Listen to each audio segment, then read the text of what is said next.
Olá, seja bem-vindo ao canal Viver de Renda. Se inscreva no canal, deixe seu like e compartilhe com os amigos. Nos acompanhe no Instagram Viver de Renda Canal.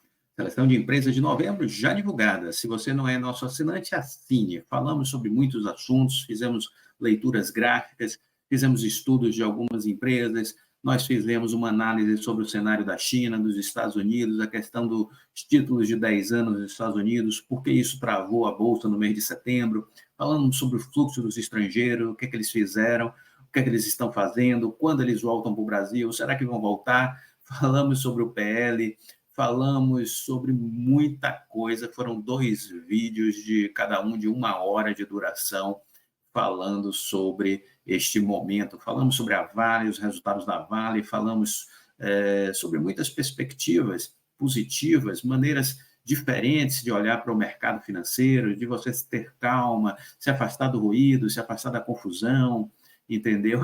E ver que, sendo otimista, a gente tem a ganhar. Bom, e por falar em otimismo, os números recordes da Prio, né, no terceiro trimestre, vieram aí muito bons os resultados da Prio, não sei se você acompanhou, e aí é uma revisão já de preço-alvo para a empresa, todas as casas de análises, né, fizeram aí avaliações muito positivas sobre a temporada da Prio. O Bradesco, o BBI, a Eleven, todos eles destacaram as vantagens competitivas, os bons resultados, o Itaú BBA, por sua vez, também, né? As expectativas aí todas foram muito positivas, né? E temos ainda aí um efeito também interessante com relação ao preço do petróleo Brent, que é o petróleo negociado pela Prio, certo? Bons resultados. Nós, quem acompanha, né, a seleção de empresas, desde 2020 a gente está posicionado em Prio, e já estamos em 2023, né? Investimento de longo prazo, né? Então é importante acompanhar a estratégia, entender o que nos move em relação a esse case da Prio. Você comente aí, pegou essa onda da Prio, está posicionado desde 2020, 2021 na Prio? Conta aí para a gente saber.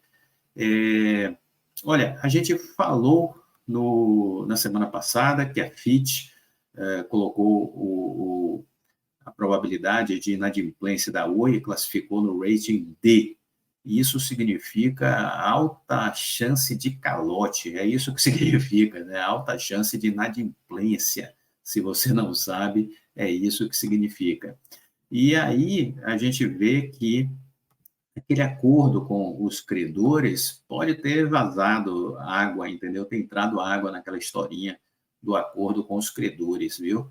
Porque o Rodrigo Abreu disse no início do ano que 90% estava acertado para um acordo com os credores, e olha, lufas, viu? Até agora nada, e a Fitch está dizendo que tem uma chance alta de inadimplência da empresa para com os credores.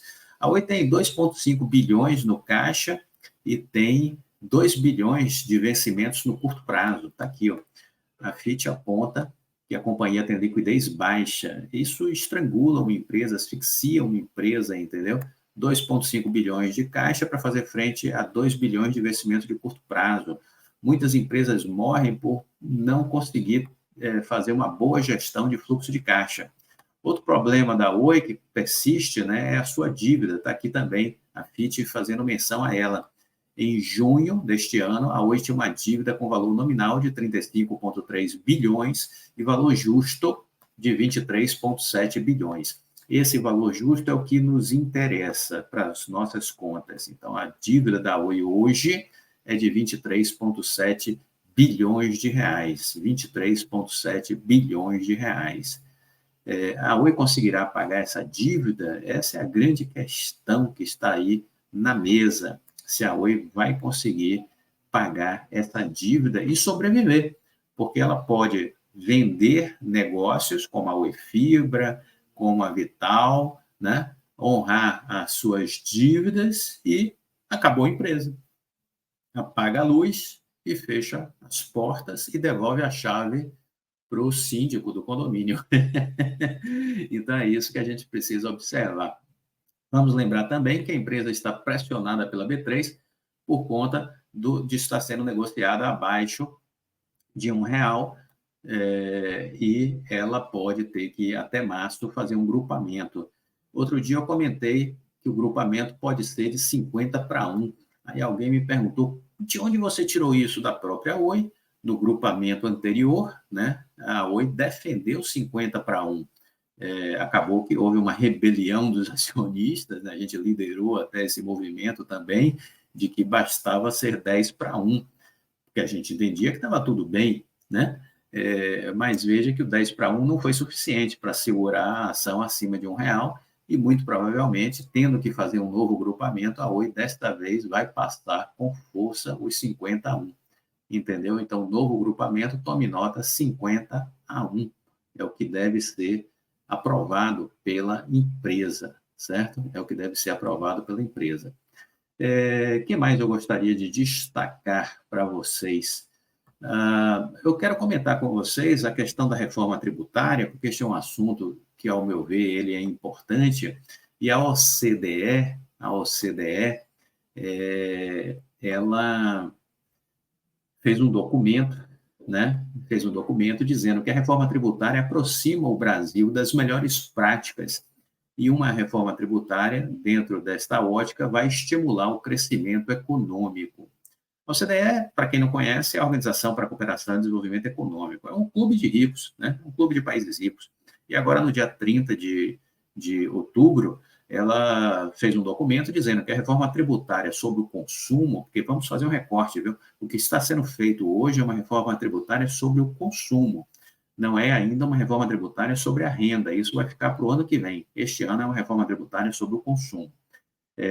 Tem uma PEC, uma emenda à Constituição, que está tramitando no Senado, a PEC 45/2019, já aprovada na Câmara de Deputados pelo tratoraço do Arthur Lira, é o presidente da Câmara, é quem manda no Brasil hoje, viu? Se você tem dúvida, desculpa, não tenha não. Quem manda no Brasil chama-se Arthur Lira, porque o presidente Lula não aprova nada sem a concordância do Arthur Lira. Ele tem que negociar com o Congresso Nacional, e o Congresso Nacional está na mão do Arthur Lira, ele que tem a maioria dos deputados aglutinados em torno dele, entendeu? Então é isso, simples de entender. E graças a Deus, viu? Porque o Congresso, Câmara de Deputados, tem sido comprometida com as reformas estruturais que o Brasil precisa. Então, a OCDE disse o seguinte: se aprovado na sua formatação atual, o projeto de reforma vai aproximar o Brasil das melhores práticas da OCDE, reduzindo inúmeras distorções. Olha que coisa importante. Se aprovado na sua formatação atual, o projeto de reforma aproximará o Brasil das melhores práticas da OCDE e reduzirá importantes distorções. O projeto de lei baseia-se em um conjunto coerente de regras harmonizadas entre estados, uma base ampla com um sistema harmonizado para acreditar o imposto sobre o valor agregado pago sobre insumos e sem onerar exportações. A proposta de reforma tributária em debate no Congresso Nacional unifica o PIS e a COFINS na contribuição sobre bens e serviços, que será de responsabilidade da União. Já o ICMS e ISS, tributos geridos por estados e municípios, passam a integrar o imposto sobre bens e serviços de forma unificada. Os novos impostos teriam uma base tributária complementar e a cobrança de impostos ocorrerá no destino. O Legislativo ainda debate a extensão de algumas isenções tributárias e também a lista de atividades econômicas que teriam acesso a um regime de alíquota diferenciado, menor, ainda que o valor da cobrança padrão não tenha sido definido. O texto em discussão pelos congressistas já foi aprovado pela Câmara de Deputados, que também institui um imposto seletivo que deve incidir sobre produtos com externalidades negativas de saúde ou meio ambiente. Por se tratar de uma PEC, a matéria precisa ser aprovada pelas duas casas. A reforma tributária afeta diretamente a distribuição de receitas entre o governo federal e os entes subnacionais. Alguns estados e municípios sofrerão perda de receita e vai haver aí um fundo de compensação para ajustar essas questões. Então, segundo o relatório da OCDE, O fraco desempenho da produtividade no Brasil reflete diretamente na saída de empresas do país, no desestímulo à atividade econômica, por conta exatamente de um sistema que é o atual, de impostos complexos, com impostos indiretos, aumentando os custos de fazer negócios no Brasil, distorcendo as cadeias de produção, obstruindo o comércio interestadual e prejudicando a livre concorrência. No passado, o crescimento do PIB per capita do Brasil era explicado principalmente pelo aumento da força de trabalho na economia e a melhora no nível de escolaridade, enquanto o crescimento da produtividade vinha diminuindo. No entanto, com o rápido envelhecimento da população e o espaço fiscal limitado para investimento público, fatores que representam ganhos em produtividade devem se tornar a principal fonte de crescimento a longo prazo nos próximos anos, disse a OCDE. Então, está aí. Essa reforma tributária é importante, a simplificação tributária é um grande ganho, há uma morosidade, ao meu ver, acontecendo lá no Senado. O presidente Rodrigo Pacheco precisa acordar para a vida e dar celeridade a isso, e os empresários precisam pressionar, para que as coisas evoluam positivamente, certo? Que as coisas evoluam positivamente. Então, o empresariado precisa fazer a sua parte. Olha, algumas pessoas me perguntaram, Clóvis, a Bolsa está andando de lado, a Bolsa caiu, o que justifica, né, os resultados de setembro, outubro. O importante é que você entenda, se você assina a nossa seleção de empresas, você está tranquilo. Se você faz a nossa mentoria, você está tranquilo com o que está acontecendo. Você aqui do canal, que não nos acompanha mais, vamos dizer assim, afinadamente, como é o caso de quem assina a seleção de empresas e faz a nossa mentoria, o que é que eu posso aqui abrir para vocês? É que nós estamos dentro de uma consolidação. Então, a Bolsa não está nem em tendência de baixas, a gente não pode dizer isso. A gente está dentro de uma consolidação. Tem um topo, tem um fundo, a gente toca no topo, vai para o fundo, toca no fundo, vai para o topo, dentro de um canal. Então, o que nós estamos assistindo, se você pegar o gráfico do Ibovespa e abrir ele no período de 12 meses, você vai ver o desenho claro de que nós estamos andando de lado. Não existe essa de bolsa caindo. Nós estamos flutuando dentro de um canal. É isso que está acontecendo. Então, vamos desmistificar essa boataria que você fica ouvindo por aí. Então, nós estamos lateralizados. É isso que está acontecendo. Já dissemos também que o investidor brasileiro está fora da Bolsa, o institucional. Ele foi para a renda fixa, não volta. Ele foi para a renda fixa com o ciclo de alta da Selic e ele não retorna tão cedo. Ele só vai retornar para a Bolsa quando a Selic estiver abaixo de 8%. Quando a Selic estiver abaixo de 8%, é que ele vai pensar em voltar para a Bolsa. Entendeu? Então, quem está fazendo a Bolsa subir e descer? Os estrangeiros. E aí eles fazem movimentos de onda mesmo, entendeu? Eles entram, pegam na baixa, vão lá no topo, vendem no topo, esperam cair e aí entram de novo para comprar na baixa.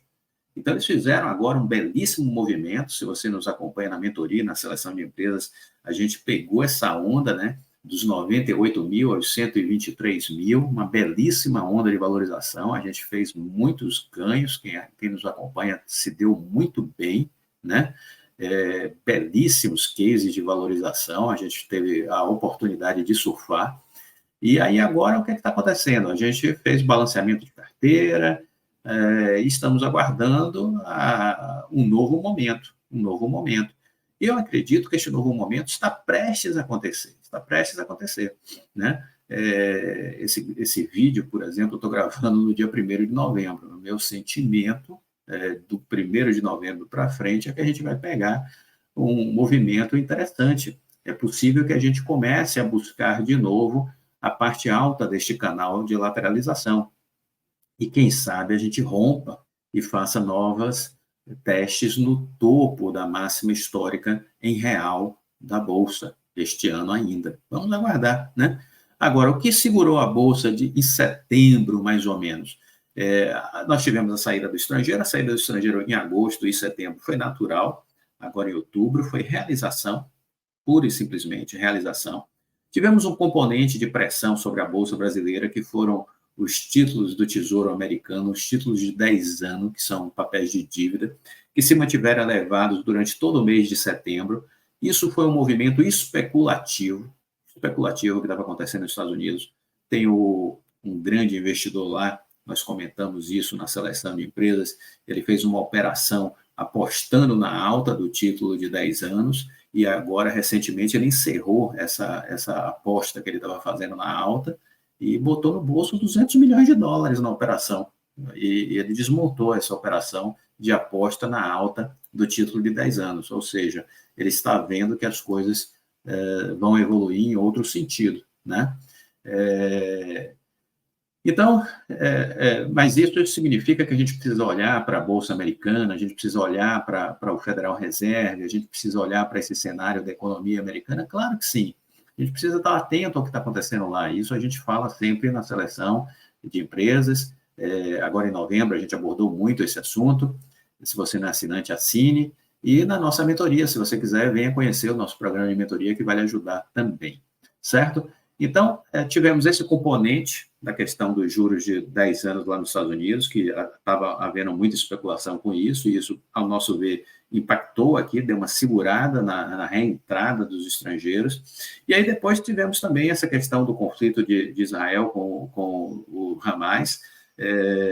Houve aí uma aversão ao risco no primeiro momento, uma preocupação com relação aos preços de petróleo, sobretudo se haveria um envolvimento nesse conflito do Irã, porque com isso havia uma estimativa que se o Irã fosse atacado por Israel, o barril de petróleo podia chegar fácil a $150, e isso geraria uma pressão gigantesca nas economias do mundo inteiro, que já estão com juros elevados, e geraria mais inflação no mundo, né? Essa alta do petróleo.